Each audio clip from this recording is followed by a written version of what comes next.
Ja Jan Selesny havittelee kyllä jälleen yhtä arvokisamitalia ja mieluummin voittoa. Viime vuonna tuli olympiavoitto.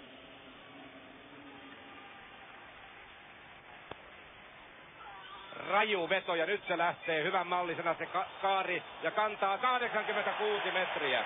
Tai ainakin päälle 85. Kyllä Jan sittenkin pystyy kokoamaan itsensä alkuvaikeuksien jälkeen. Ja ilme ei vieläkään kerro kuitenkaan, että hän olisi täysin tyytyväinen, mutta johtoon hän meni.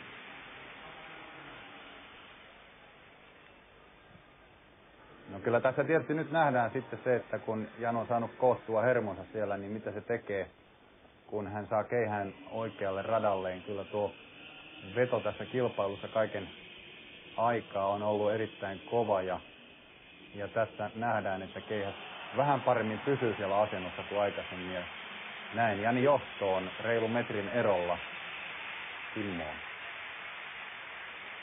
Niinhän siinä kävi